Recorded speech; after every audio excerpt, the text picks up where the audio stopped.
CS Diksha Shah and welcome back to my YouTube channel. Today we are going to do CS Executive Company Law Chapter number 13 General Meetings Part 5 Section 103 which is quorum for the meetings. Okay, quorum का क्या meaning होता है? Quorum refers to the minimum number of members required to constitute a valid meeting. एक meeting हम तभी valid मानेंगे जब इसमें इतने नंबर ऑफ मेंबर्स प्रेजेंट होंगे. कितने मेंबर्स प्रेजेंट होंगे ये हम देखेंगे अलग अलग कैटेगरीज के हिसाब से. पब्लिक कंपनी में अलग कैटेगरीज होती है, उसके अकॉर्डिंगली उनके कितने मिनिमम मेंबर होने चाहिए वो बताया गया है, और प्राइवेट कंपनी में भी सेम. तो बिना किसी देरी के शुरू करते हैं हम हमारे आज के लेक्चर के साथ में. और सबसे पहले देखते हैं हम कोरम की definition.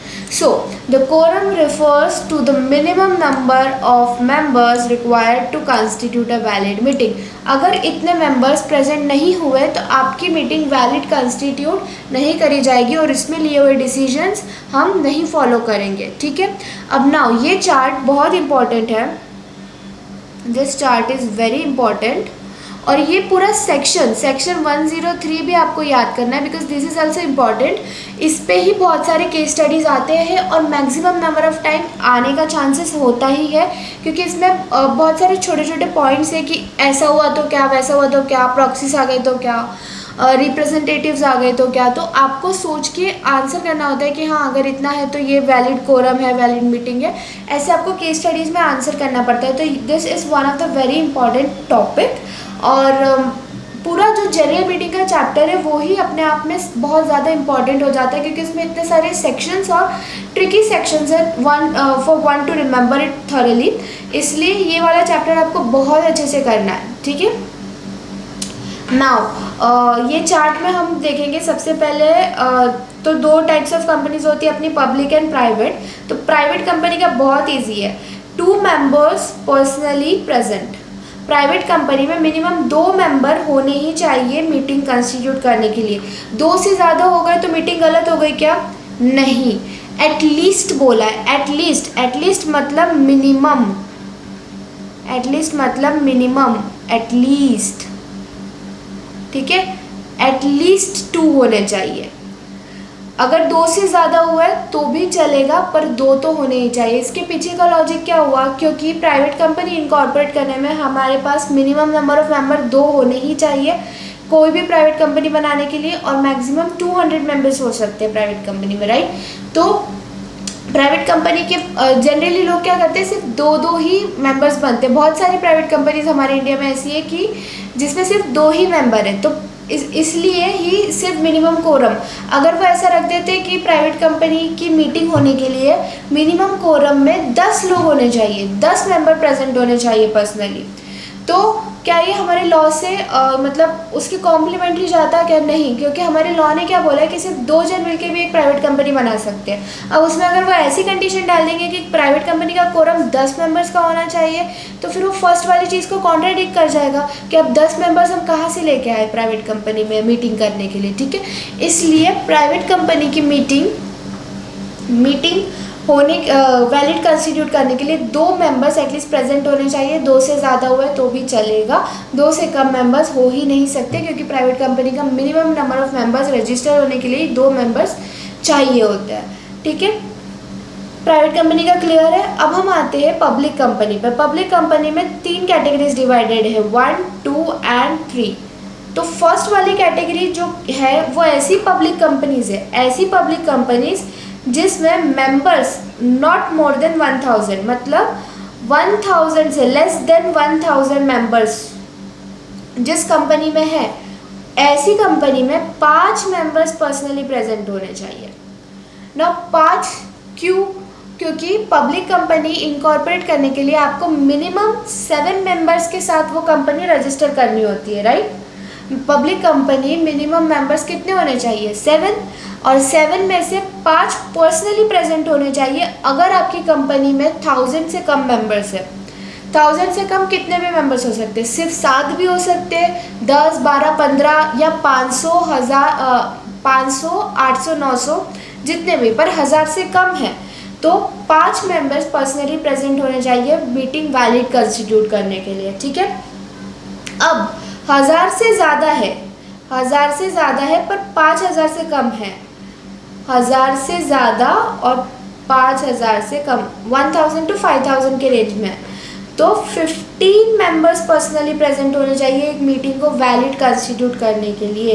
Personally present is a very important word here, okay.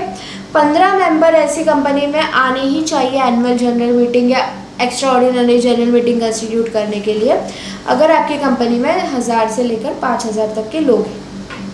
अब बहुत बड़ी पब्लिक कंपनी जिसमें 5000 से भी ज़्यादा मेंबर्स इन्वॉल्व है, 5000 से भी ज़्यादा मेंबर्स इन्वॉल्व है, तो ऐसी कंपनी में 30 मेंबर्स पर्सनली प्रेजेंट होने चाहिए एक वैलिड मीटिंग कंस्टिट्यूट करने के लिए, ठीक है। पब्लिक कंपनी में फर्स्ट कैटेगरी क्या है, 1000 से कम वाली पब्लिक कंपनी में 5 मेंबर्स, 1000 से 5000 वाली कंपनी में 15 मेंबर्स, 5000 से ज़्यादा वाली कंपनी में 30 मेंबर्स पर्सनली प्रेजेंट होने चाहिए। ये हो गया हमारा बेसिक कोरम, इतना डिसाइडेड है, ठीक है। अब इसके आगे हम जाएंगे इसकी इंट्रिकेसीज में कि और क्या क्या हो सकता है, ठीक है। तो SS2 और provides quorum shall be present not only at the time of commencement of meeting but also while transacting any business। मतलब ऐसा नहीं होना चाहिए कि जो शुरू में आ गए और बीच में से उठ के चले गए जब एक्चुअल बिजनेस ट्रांजेक्शन्स आपके हो रहे थे। SS2 कहता है कि सिर्फ शुरुआत में रहना इनफ नहीं है, शुरुआत से लेके मीटिंग के एंड तक जब तक पूरे बिजनेसेस ट्रांजैक्ट हो रहे हैं कोरम प्रेजेंट होना चाहिए at the time of commencement and through out the meeting, ठीक है। whether quorum provides in the article where the quorum provided in the article is higher than that provided under the act, quorum shall conform to such higher requirements। quorum shall conform to such higher requirements। Suppose एक private company है, एक private limited company है, उसके AOA में एक clause mention है कि भाई हमारा कोरम पर्सनली प्रेजेंट, हमारा कोरम मीटिंग में होगा 4 पर्सन पर्सनली प्रेजेंट, ठीक है। हमारा कोरम मीटिंग में होगा 4 पर्सन पर्सनली प्रेजेंट। और एक्ट में क्या लिखा है कि मिनिमम 2 मेंबर्स होने चाहिए। तो आप किसकी सुनेंगे, तो आप आर्टिकल्स की सुनेंगे। इसमें अगर आर्टिकल्स में हायर नंबर ऑफ मेंबर्स को कोरम कंसीडर किया गया है तो कोरम फिर आर्टिकल के अकॉर्डिंग होना चाहिए, ठीक है। क्या AOA में ऐसा लिख सकता है वो, AOA में किसी ने लिखा कि एक मेंबर ही चाहिए हमें, तो वैलिड होगा क्या, नहीं। आप कम नहीं कर सकते, आप बढ़ा सकते हो। टू सच हायर रिक्वायरमेंट्स बोला, लोअर रिक्वायरमेंट्स बोला क्या, नहीं, ये अलाउड ही नहीं है। एक मेंबर में कैसे होगी मीटिंग, राइट। तो अगर आर्टिकल में ज़्यादा नंबर प्रिस्क्राइब्ड है तो आप उसको कंफर्म करना ही पड़ेगा, उसकी भी रिक्वायरमेंट्स आपको फॉलो करनी पड़ेगी, ठीक है। Now members need to be personally present at a meeting to constitute the quorum। proxies shall be excluded in determining quorum।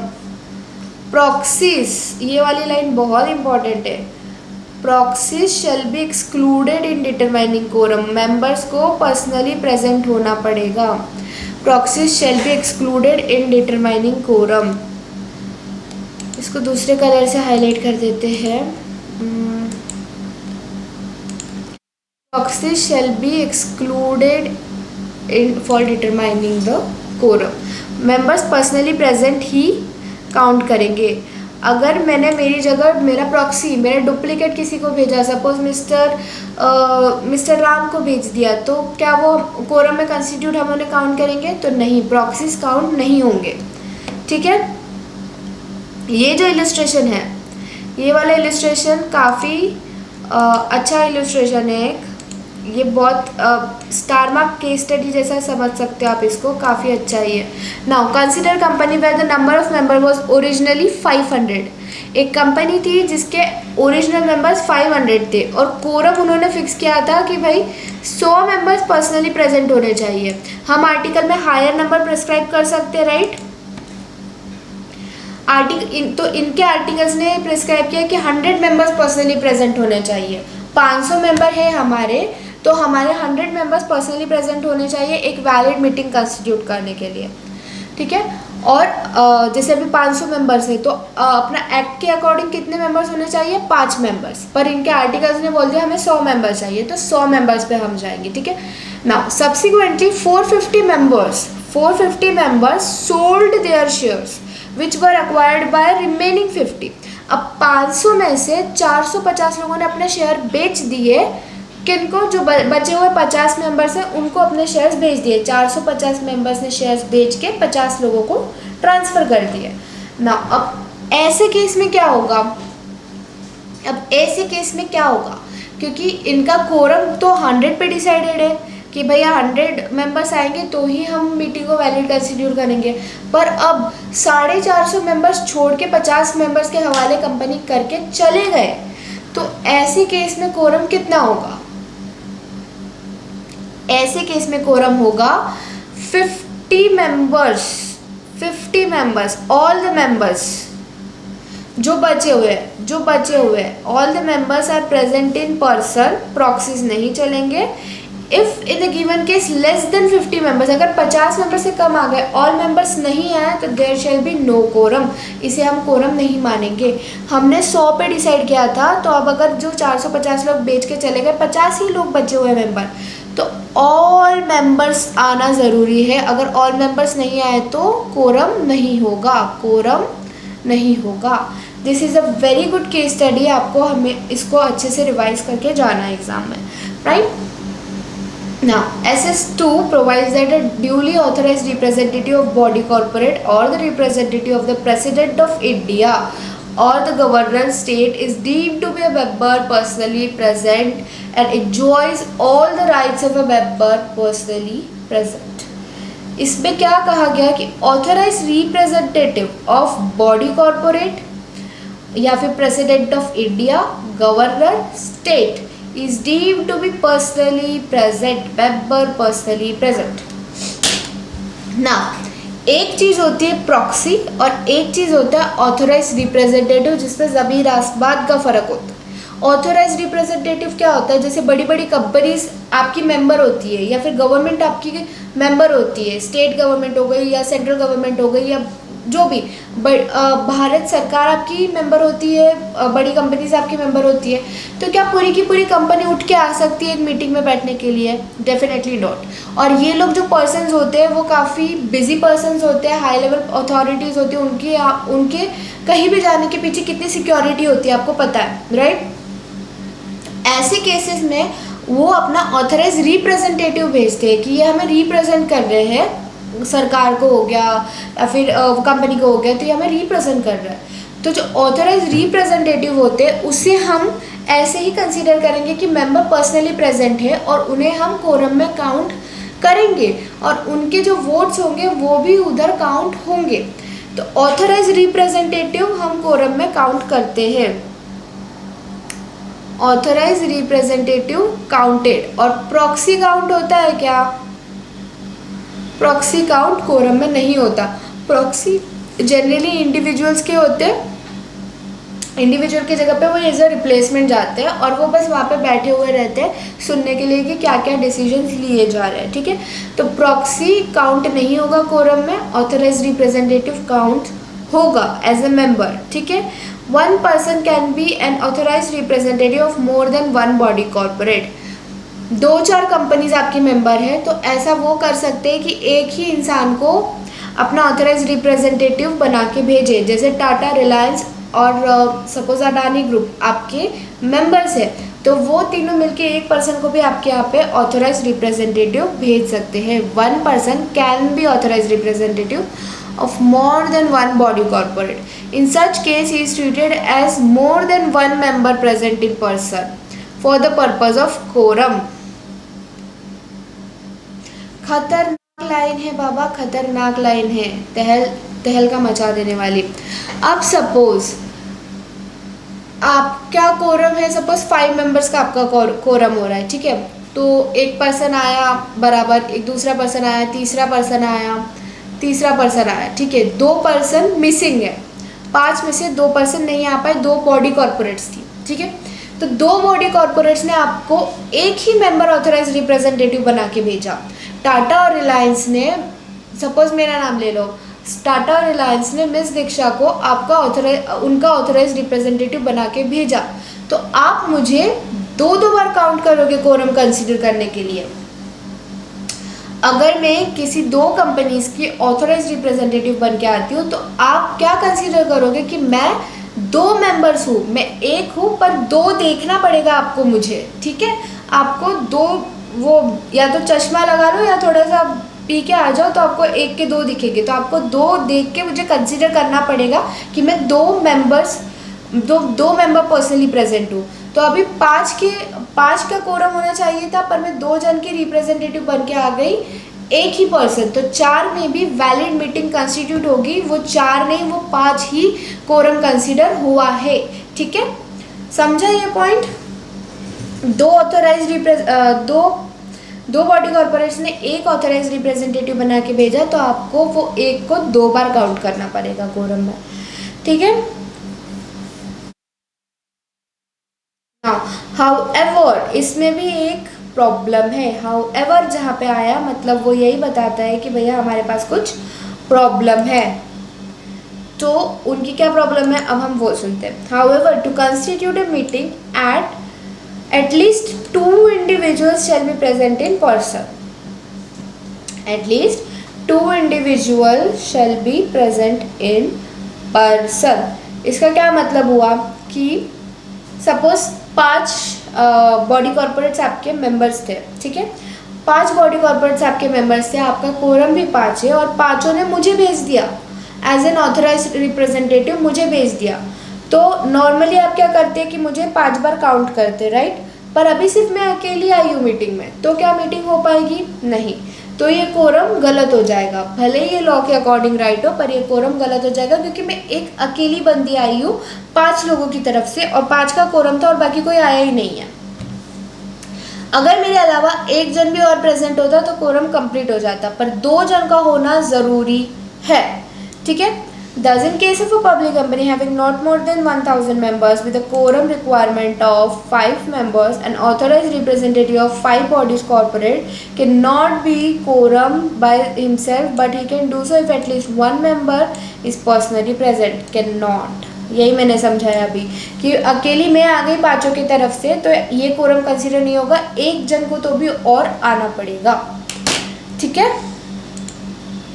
Now the next. This is because a single member present cannot be by himself constitute a meeting. एक अकेला बंदा meeting नहीं कर सकता, पागल थोड़ी है वो जो खुद से बात करते बैठेगा, ठीक है। There are a number of decisions by which it is now firmly settled that a general rule a single person cannot constitute a meeting. वही बात है, ये वाला केस स्टडी है, ठीक है। The words personally present excludes proxies, ये हमने ऊपर देखा। The proxies shall be excluded for determining quorum, ये अभी हमने ऊपर पढ़ा। However, the representative of body corporate appointed under section 113 or representative of president, governor, state under section 112 if is a member personally present for the purpose of counting quorum.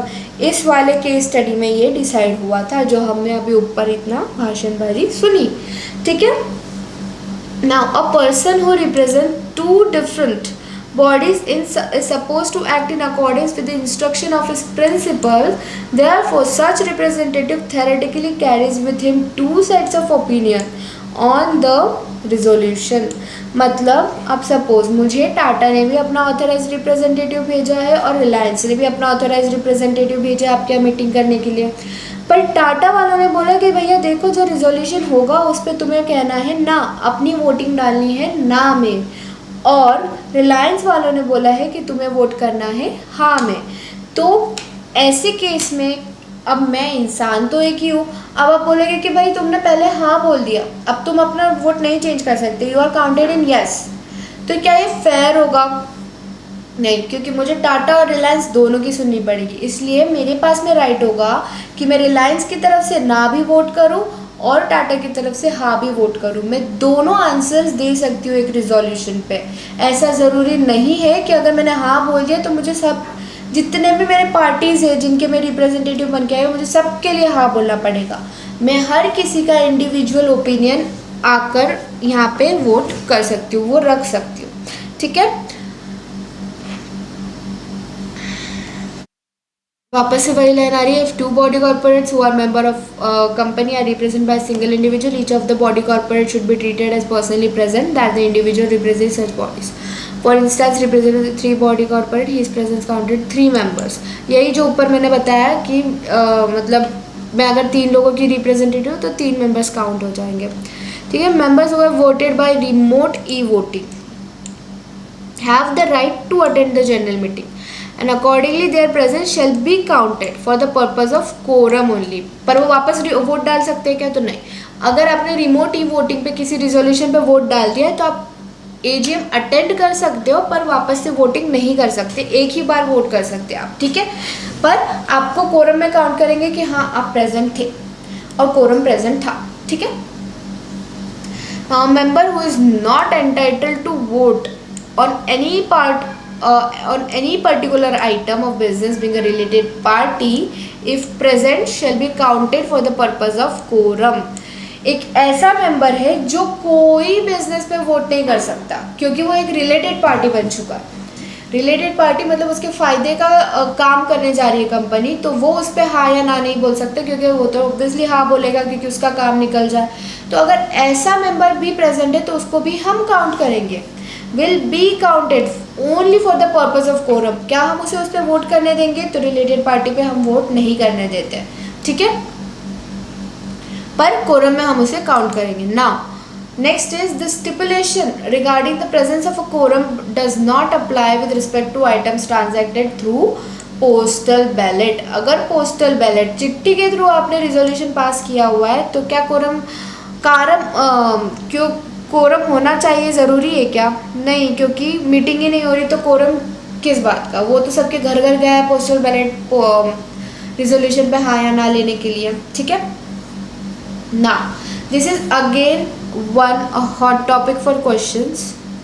One man meeting, इस पे case study, direct questions कुछ भी आ सकता है, ठीक है ना। One man meeting has been clarified by the Department of Company Affairs, now Ministry of Corporate Affairs, that a single member present cannot by himself constitute a quorum.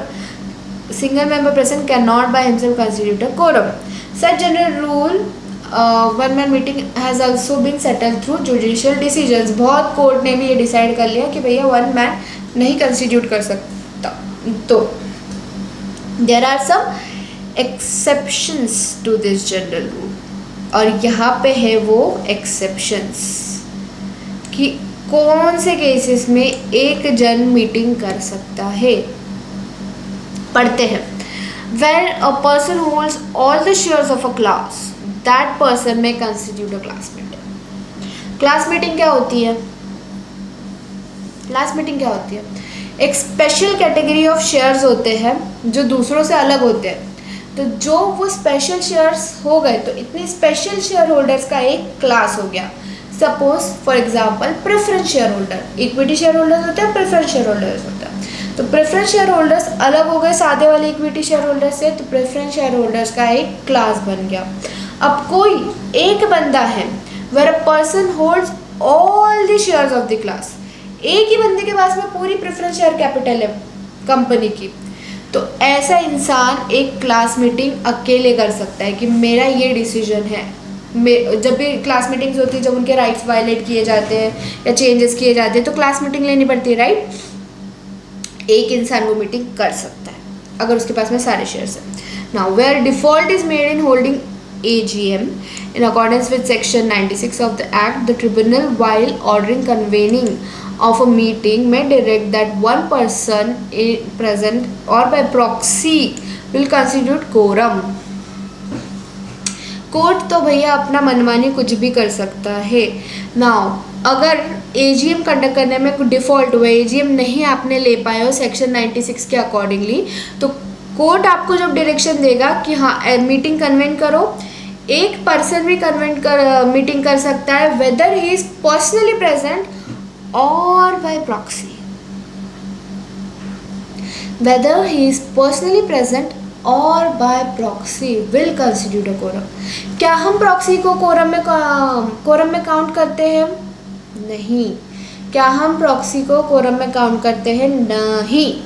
पर इधर एक मेंबर भी मीटिंग कर सकता है और अगर वो नहीं आ पाया तो उसने जो प्रॉक्सी डाला है अपना वो भी मीटिंग कर सकता है और वो मीटिंग AGM वैलिडली हेल्ड होगी. ठीक है, समझा? This is very important. सीधा सीधा मना मत कर देना कि नहीं प्रॉक्सी नहीं काउंट होगा, एक मेंबर नहीं मीटिंग कर सकता. ये सेक्शन याद करना और फिर ही आंसर लिखना. ठीक है. Now where it is impracticable to call a meeting in the manner prescribed in the act or by articles, the tribunal may order a meeting to be held and direct that one person present in proxy shall be deemed to be constitute a meeting. Same ऊपर वाले जैसा है, बस यहाँ पे ऐसा है कि डिफ़ॉल्ट हो गया था कंपनी से कंडक्ट करने में, पर यहाँ पे इम्प्रैक्टिकेबल सिनेरियोज हो गए, दंगे हो गए, वॉर हो गई है, तो लोग आ नहीं सकते एक जगह पे. ठीक है, कोविड हो गया है तो लोग आ नहीं सकते एक जगह पे. तो ऐसे केस में भी ट्रिब्यूनल अगर बोलेगा तो एक person whether present in person और बाय प्रॉक्सी कर सकता है मीटिंग, वैलिड मीटिंग. ठीक है. Now consequences of no quorum. Consequences of no quorum, अगर कोरम प्रेजेंट नहीं हुआ तो क्या? If quorum is not present within half an hour from the time appointed for the meeting of the company, the meeting shall stand adjourned to the same day. ये हमने पहले वाले इसमें भी पढ़ा था, बट वापस से पढ़ते हैं कि अगर कोरम आधे घंटे में प्रेजेंट नहीं हुआ तो मीटिंग एडजर्न मतलब पोस्टपोन, एडजर्न हो जाएगी same day in the next week. Monday को मीटिंग थी हमारी तो अगले मंडे को होगी, सेम टाइम, उसी टाइम पे 12 बजे थी 12 बजे होगी, और सेम प्लेस, और to such other date such other time place as the board में डिसाइड. वैसे तो सेम डेट टाइम प्लेस जो होता है वो, बट अगर बोर्ड ने डिसाइड किया तो कुछ अलग भी हो सकता है. If the meeting is called by requisitionist जब मीटिंग कॉल करते EGM अपन कॉल करते हैं, बुलाते हैं ज़बरदस्ती, तो अगर ऐसे में भी वो लोग नहीं प्रेजेंट हुए तो भैया वो मीटिंग हो जाएगी कैंसिल. एक तो तुमने ज़बरदस्ती करके बुलाया और फिर तुम ही आ रहे नहीं हो, तो क्या मतलब है मीटिंग रखने का? तो मीटिंग कैंसिल, एडजर्न नहीं होगी. ठीक है. Now donee of general power of attorney not deemed as proxy. This is something शायद पता नहीं आपको अभी पता होगी नहीं. डोनी मतलब क्या? जिसे दिया गया है. डोनर मतलब क्या? जो दे रहा है. डोनर मतलब क्या? जो दे रहा है. डोनी मतलब क्या? जिसे दिया गया है. ठीक है. Donee of general power of attorney. General power of attorney क्या होता है? जनरल पावर ऑफ अटर्नी ये होता है कि भाई मैंने मिस्टर XYZ को मेरे पावर्स दिए हुए हैं कि भाई तुम मेरी जगह पे ये चीज़ काम कर सकते हो, इधर इधर साइन कर सकते हो, इसको पैसे दे सकते हो, इससे पैसे ले सकते हो. मैं अपनी रिस्पॉन्सिबिलिटीज़ उसे असाइन कर रही हूँ. इसका मतलब होता है power of attorney, general power of attorney कि मेरे लिए ये काम कर सकते हैं. ठीक है. स्पेसिफिक पावर ऑफ अटर्नी क्या होता है कि मेरे लिए तुम सिर्फ एक काम कर सकते हो जो कि है ये, इसके अलावा तुम कोई और काम नहीं कर सकते. तो इसमें क्या लिखा हुआ है कि donee of general power of attorney, जिसे मैंने एक जनरल पावर ऑफ अटर्नी दिया है, वो नॉट डीम्ड एज प्रॉक्सी, उससे मैं प्रॉक्सी डीम नहीं करूँगी. मतलब मुझे मेरा प्रॉक्सी अलग से अपॉइंट करना होगा. जो मेरा जनरल पावर ऑफ अटर्नी है उसे वो कंपनी डीम नहीं करने वाली कि हाँ ये इसकी जगह पे प्रॉक्सी बन के आएगा. भले ही उसके पास में मैंने ही उसे साइन करने का पावर दिया, ऑथोरिटी दिया हो, पर फिर भी उसे हम प्रॉक्सी डीम नहीं करेंगे. ठीक है. इफ एनी मेंबर, ये वाला केस स्टडी है, एक बार रीड कर लेते हैं, लास्ट ही है वैसे भी कोरम में. If any member of a company has given a general power of attorney in favor of some other person to make investment on behalf and to attend all the matters incidental, consequential thereto, including attending general meetings of companies in investment, are so made, and if the general meetings of the companies the donee is present, then it would be deemed by virtue of the provision section 3 of the power of attorney that the donor is personally present, and the donee will not be deemed to be a proxy of the donor. जो general power of attorney होगा मेरा, उसे आप member in personally present he consider करेंगे, ना कि proxy consider करेंगे। Power of attorneys को मेंबर प्रेजेंटिंग पर्सन कंसिडर करना है, नॉट अ प्रॉक्सी। ठीक है, अगेन इम्पॉर्टेंट। और एक ऐसा कौन सा इंसान है जिसे हम इन पर्सन प्रेजेंट मतलब member person in present consider करते हैं? So that's authorise representative of any body corporate या फिर भारत सरकार। डन ना। प्रॉक्सी सॉरी, ये तो हो गया अपना कोरम। 30 मिनट्स हुए हैं, हम और एक एक्स्ट्रा ले लेते हैं, which is chairperson, chairman of the meeting, section 104। इस पे बहुत ज़्यादा तो नहीं आते, पर हाँ कुछ सेक्शंस इसमें हैं जो जिसकी वजह से केस स्टडीज आ सकता है। This is also important, not that much important, क्योंकि मैंने बहुत ज़्यादा नहीं देखे इस पे क्वेश्चंस, पर फिर भी इसमें कुछ सेक्शंस है जिस पे क्वेश्चंस आते हैं। ठीक है ना। Chairman of meetings, unless the articles of company otherwise provide, the member personally present at the meeting shall elect one of themselves to be the chairman thereof on show of hands। Show of hands क्या होता है? एक voting की method होती है जिसमें हाथ खड़ा करके शेयर होल्डर्स बता दे कि हाँ या ना। ठीक है, तो अगर आर्टिकल में कोई दूसरा प्रोविजन नहीं लिखा हुआ है तो जो मेंबर्स वहाँ पे पर्सनली प्रेजेंट होते हैं, ऐसा नहीं जो प्रॉक्सी के थ्रू आए हैं या किसी, देखो प्रॉक्सी को फर्स्ट ऑफ ऑल तो vote by show of hands करने का अलाउड ही नहीं होता है, वो वोट उसमें नहीं डाल सकता। प्रॉक्सी सिर्फ एक कंडीशन पे वोट डालेगा, जब पोल डिमांड किया जाएगा, ठीक है। तो जितने मेंबर्स पर्सनली प्रेजेंट है एक्सेप्ट प्रॉक्सीज, वो मिलके डिसाइड करेंगे, एक पर्सन इलेक्ट करेंगे एज अ चेयरमैन। ठीक है, if a poll is demanded, now if a poll is demanded on the election of chairman, it shall be taken forthwith, ये सबसे पहले हो जाना चाहिए, in accordance with the provision of this act, and the chairman elected by show of hands shall continue to be the chairman of the meeting until some other person is elected as chairman as a result of the poll, and such other person shall be chairman for the rest of the meeting। तो अगर show off hand से कोई chairperson बना है, chairman बना है और पोल demand हुआ है, तो वो सबसे पहले वही टॉपिक लिया जाएगा। पर तब तक मीटिंग कंडक्ट करने के लिए जो vote of show off hand से जो इलेक्ट हुआ है चेयरपर्सन, वही चेयरपर्सन कंटिन्यू करेगा जब तक वो पोल का रिजल्ट नहीं आ जाता। और फिर जब पोल का रिजल्ट आ जाता है, पोल के टाइम पर प्रॉक्सीज भी करते हैं वो। ठीक है, पोल का रिजल्ट आ गया तो फिर आगे से वो वाला चेयरमैन बन जाएगा। Now secretary standard on appointment of role of a chairman. SS2 क्या बोलता है अपॉइंटमेंट और रोल ऑफ अ चेयरमैन के बारे में? तो chairman of the board shall take the chair and conduct the meeting. Chairman chair लेकर मीटिंग करवाएगा, इज नॉट प्रेजेंट। अगर चेयरपर्सन नॉट प्रेजेंट, जो इलेक्टेड चेयरपर्सन है not present within 15 minutes, general meeting के टाइम पे 15 minutes है, वही board meeting के टाइम पे दूसरा टाइम है। ठीक है, वो हम बोर्ड मीटिंग के चैप्टर में देखेंगे। नाउ 15 मिनट्स में अगर चेयरमैन नहीं आया, और अगर आया है पर उसकी इच्छा नहीं है, unwilling to act as chairman, और if no director has been so designated, या फिर कोई डायरेक्टर को बनाया ही नहीं है chairman, the director present at the meeting shall elect one themselves to be the chairman. तो जितने बचे हुए डायरेक्टर्स है प्रेजेंट, वही अपने आप को एक चेयरमैन बना लेंगे। एंड इफ नो डायरेक्टर, अगर कोई डायरेक्टर प्रेजेंट ही नहीं है मीटिंग में with in 15 minutes 15 minutes of time appointed for holding the meeting, और या फिर डायरेक्टर प्रेजेंट है पर वो विलिंग नहीं है चेयर लेने के लिए, the member shall elect on show of hands one of themselves to be the chairman of the meeting unless otherwise provided in the articles. यही वाला पैराग्राफ सबसे इम्पोर्टेंट है।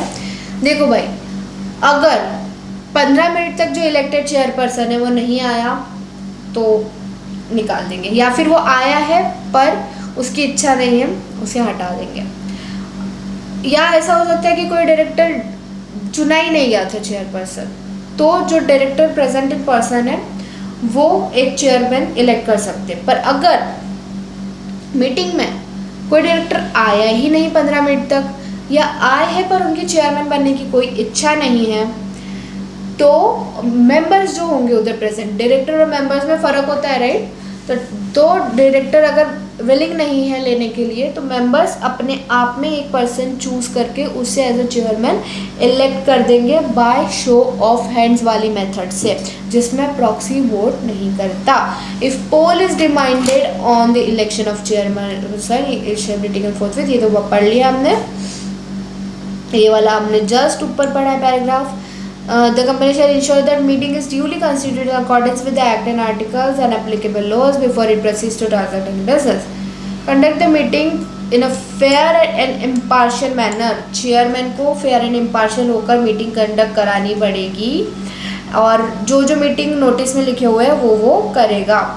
और ठीक है, regulate the manner, chairman shall regulate the manner in which voting is conducted. Voting कैसे होगी ये चेयरमैन रेगुलेट करेगा, डिसाइड करेगा। Chairman shall explain the objective and implications of the resolutions before they are put to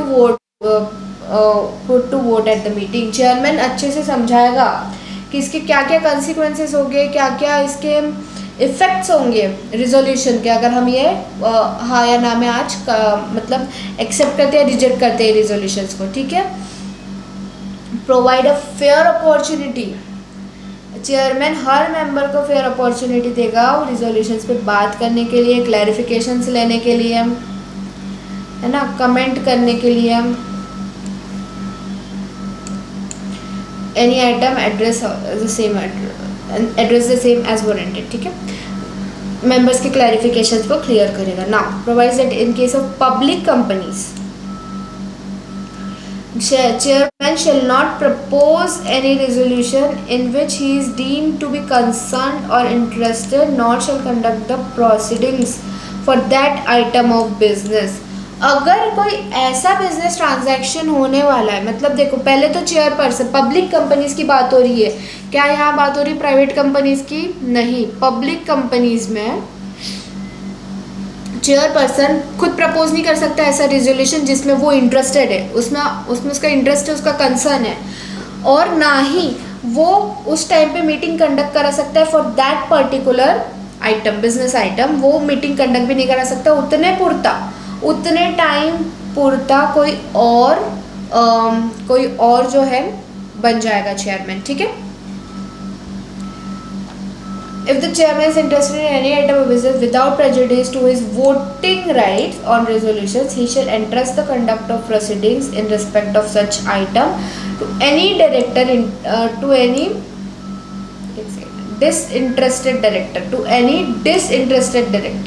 वो ऐसे director के हाथ में मीटिंग की प्रोसीडिंग सौंप देगा उतने टाइम के लिए जो कि डिसइंटरेस्टेड, जिसका कोई इंटरेस्ट नहीं है वो ट्रांजेक्शन में, वो बस इम्पार्शियल तरीके से, क्योंकि मीटिंग का इम्पार्शियल तरीके से कंडक्ट होना बहुत ज़्यादा ज़रूरी होता है, दैट्स वाई उतना पीरियड छोड़ के वो डिसइंटरेस्टेड डायरेक्टर को दे देगा और उसके बाद में वापस आ जाएगा। ठीक है, to a member with the concept, या तो वो डिसइंटरेस्टेड डायरेक्टर या तो कोई मेंबर को देगा with the consent of the members present, and resume the chair after the item of business has been transacted. Now provides that director is unable to attend meeting, the chairman shall explain such absence at the meeting। मतलब कोई director नहीं आ पाया है किस meeting, general meeting में, तो वो क्यों नहीं आ पाया, उसको लीव एब्सेंस क्यों ग्रांट किया गया, उसकी तबीयत खराब थी, उसका कुछ हो गया, क्या हो गया, वो रीजंस बताएगा। ठीक है, requires that directors who attend general meeting of the company and the company secretary shall be seated with the chairman। जो डायरेक्टर्स होते हैं वो चेयरमैन के साथ बैठेंगे, जो कंपनी सेक्रेटरी होता है वो भी चेयरमैन के साथ बैठेगा मीटिंग कंडक्ट कराने के लिए। तो CS यहाँ पे आपको समझ में आएगा why you are called as KMPs of a company. ठीक है, why are you KMP of a company, क्योंकि आप सीधा चेयरमैन के साथ बैठेंगे मीटिंग कंडक्ट कराने के लिए। Company secretary shall assist the chairman in conducting of the meeting. ऐसे सुन के अच्छा लगता है ना, होता भी है। नाउ आई थिंक ये जो है ये बहुत आउट ऑफ द बॉक्स यहाँ पे डाला हुआ है, पता नहीं क्यों। चेयरमैन का पार्ट कंप्लीट हो चुका है। ये थोड़ा सा पैराग्राफ देख लेते हैं and then proxies we will do in another lecture, क्योंकि प्रॉक्सीज एक अलग पूरा टॉपिक हो जाता है, ठीक है। तो now presence of statutory auditor and secretarial auditor, इनको भी जनरल मीटिंग का नोटिस जाता है, ये आपने ऊपर देखा था नोटिस वाले सेक्शन में, ठीक है। Now, presence of auditors in the general meetings unless otherwise exempted, either himself अगर वो खुद नहीं चाहता आना or through his authorized representative who has to qualified to be an auditor and shall have right to be heard at such meeting or any part of the business which concerns him as auditor. Secretarial auditor और auditor का आना unless and otherwise वो खुद नहीं आना चाहते हैं और उनके पास राइट होता है उनको कोई सुना जाए या उनसे कोई पूछताछ कर सके तो वो मीटिंग में प्रेजेंट होते हैं, ठीक है। सेक्रेटरियल ऑडिटर का भी सेम होता है। Secretary auditor is authorise representative, या तो सेक्रेटरी ऑडिटर खुद आ जाए या उसके फॉर्म में से कोई उसका रिप्रेजेंटेटिव बन के आ जाए to attend general meeting if he considers necessary, नहीं तो नहीं, ठीक है। shall also be qualified to be a secretarial auditor, जो secretarial auditor as a representative बन के आएगा वो खुद एक qualified, also to be qualified, मतलब वो खुद भी इतना क्वालिफाइड होना चाहिए जो एक सेक्रेटरियल ऑडिटर बन सके। Now representative of the secretary auditor attending the general meeting on behalf of the secretary auditor should be a person who is a member of dear ICSI and eligible to be appointed as secretarial auditor. Secretarial auditor की eligibility criteria क्या होती है ये हम उसी chapter में पढ़ेंगे, ठीक है।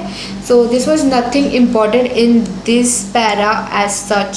थोड़ा थोड़ा ये कि मतलब अगर आप रिप्रेजेंटेटिव भेजते हो तो वो भी CS होना चाहिए, मेंबर CS होना चाहिए एंड ऑडिटर सेक्रेटरी ऑडिटर बनने के लिए क्वालिफाइड होना चाहिए, ठीक है। नाउ प्रॉक्सीज वाला जो है ये हम कल करेंगे डेफिनेटली, क्योंकि खुद ही बड़ा है और एक अलग टॉपिक है, पूरा इट्स डिफरेंट राइट, तो इसमें हम नहीं डालते हैं, इसके लिए अलग से करेंगे 6 में। फिर एक प्रॉक्सीज हो जाएगा, फिर प्रोसेस ऑफ कंडक्टिंग मीटिंग, ये वाला एक लेक्चर हो जाएगा लाइक 6-7। वोटिंग बहुत ज़्यादा बड़ा और इम्पॉर्टेंट 8th पार्ट। ड्राफ्टिंग होगा और CS की ड्यूटी होगी। आई थिंक 9-10 पार्ट लगेंगे इस चैप्टर को कंप्लीट होने के लिए, बट आज के लिए इतना ही और मिलते हैं हम अगले लेक्चर में। तब तक के लिए प्लीज़ ऐसे ही सारे डिटेल में वीडियो लेक्चर्स देखने के लिए please like share and subscribe to my channel and see you in the next video. Bye bye.